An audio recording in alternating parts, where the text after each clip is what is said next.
Hi, this is the first in what will be an ongoing series of kind of little video diaries that I'm going to be recording throughout the 6-week duration of our Lexical Lab summer school. Every summer, Andrew Walkley and myself, we run 1 and 2 week courses for teachers of English and students of English here in North London.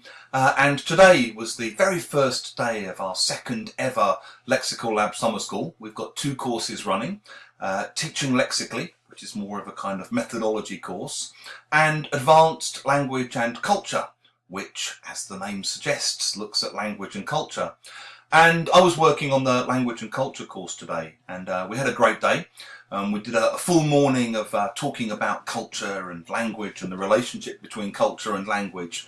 And we then went down to Camden Town, had lunch in Camden, walked along the Regent's Canal, went to the remarkably gentrified new areas of King's Cross, talked a lot about the changes that have happened round there and the changing face of the city, and ended up having a quick pint in a little pub down the back of Caledonian Road.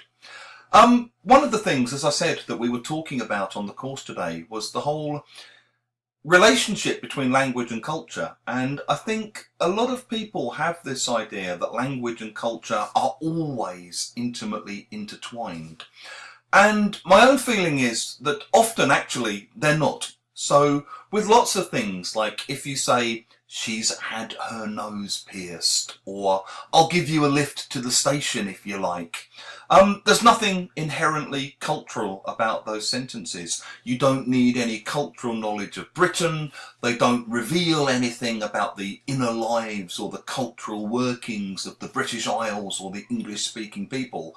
They're just sentences that express ideas that exist in pretty much every culture around the world. And actually, even more idiomatic things like "I felt like a fish out of water," I think often have very similar, if not exactly the same kind of local equivalents in lots of languages around the world, and don't particularly reveal things about culture. Where things are inevitably very culturally rooted, I think, is when they're describing cultural phenomenon or social types or places or products that exist within a particular cultural environment. So, if you talk about someone having a Scouse accent, you need to understand that that means they're from Liverpool, and possibly something about the connotations that that might have.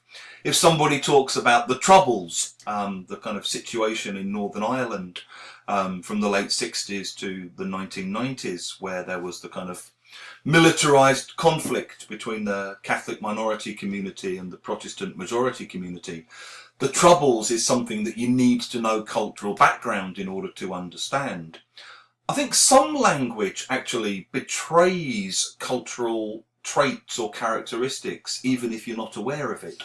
So when a British person might say something like, "Yeah, I thought the lesson went okay, even if I do say so myself." That phrase, "even if I do say so myself," is a way of putting ourselves down, not sounding too big-headed, not sounding like we're blowing our own trumpet. Often with other British friends, if I just said, "Oh, it was great, it went really well," my friends would often kind of undercut me and say, "even if you do say so yourself." One final area we looked at is the way in which there can be lots of expressions which are representative of a particular kind of psychological trait in a culture. So in English, particularly in Britain perhaps, there are loads and loads of expressions which are basically to do with being positive, looking on the bright side, not getting too depressed about things, and possibly a kind of short-sightedness where we only tend to focus on possible positive outcomes rather than thinking about the possible negatives. It's very Brexit.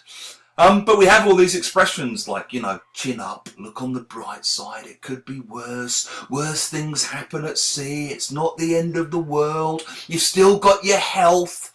And all of these expressions, I think, are sort of representative of a kind of cultural mentality, which is to do with, seeing the positive when perhaps it might sometimes maybe be useful to possibly be aware of some of the negatives, but that being a very deep-rooted cultural mentality.